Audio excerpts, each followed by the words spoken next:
Hello friends, તમારું માં કુકિંગમાં હાર્દિક સ્વાગત છે। તો આજે આપણે બનાવીશું ચાટપુરી। તો સૌપ્રથમ આપણે 6 થી 7 બાફેલા બટેકા લઈશું, ત્યારબાદ બાફેલા ચણા અને મગ લઈશું, ત્યારબાદ તેને વઘારી નાખવું, ત્યારબાદ 3 થી 4 સમારેલી ડુંગળી લઈશું, ત્યારબાદ 2 મોટા સમારેલા ટામેટાં લેવા, ત્યારબાદ ઝીણી સેવ લેવી, ત્યારબાદ આમચૂરની ચટણી લેવી, ત્યારબાદ ગળ્યું દહીં લેવું, ત્યારબાદ ચાટપુરીની પૂરી લઈશું।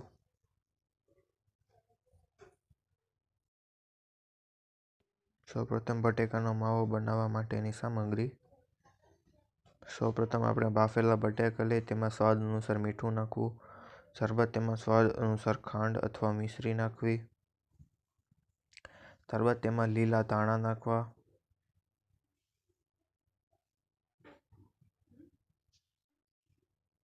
ત્યારબાદ તેમાં સ્વાદ અનુસાર લાલ મરચું નાખવું, સ્વાદ અનુસાર હળદર નાખવી, ત્યારબાદ તેને આપણે સરખી રીતે મિક્સ કરી લઈશું। તો આપણો બટેકાનો માવો તૈયાર થઈ ગયો છે। ત્યારબાદ ચાટપુરીને આપણે એક પ્લેટમાં ગોઠવી દઈશું। ત્યારબાદ પૂરી ગોઠવાઈ ગઈ છે। ત્યારબાદ તે પૂરી પર આપણે બટેકાનો માવો નાખીશું। બટેકાનો માવો આપણે થોડો નાખીશું જેથી બીજા મસાલા તેમાં સમાઈ જાય।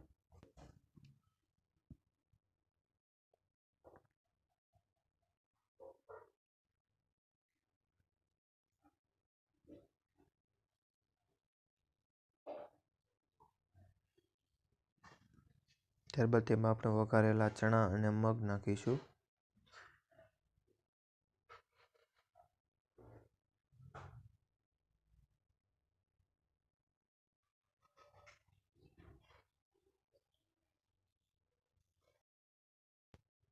ત્યારબાદ તેની ઉપર આપણે કાંદા નાખીશું।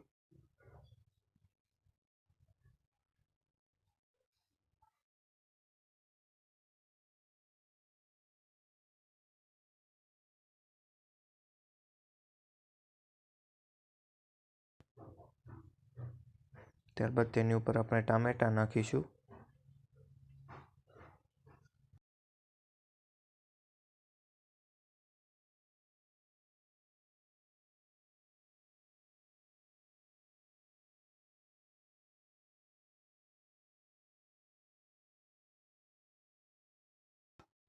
ત્યારબાદ તેની ઉપર આપણે ગળ્યું દહીં નાખીશું।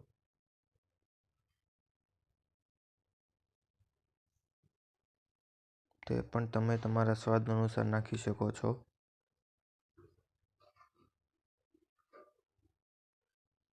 ત્યારબાદ આપણે ઉપર આમચૂરની ચટણીને નાખીશું, તે પણ તમે તમારા સ્વાદ અનુસાર નાખી શકો છો।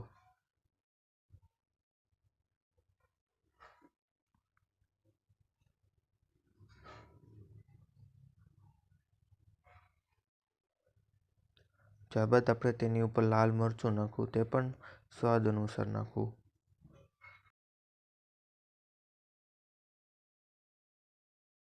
ત્યારબાદ તેની ઉપર આપણે સ્વાદ અનુસાર સંચળ નાખવો।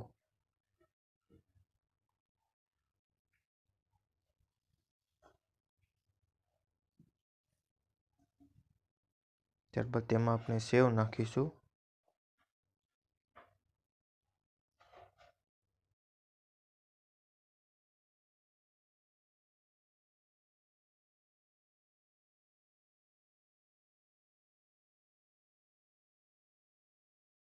ત્યારબાદ તેમાં આપણે લીલા ધાણા નાખીશું।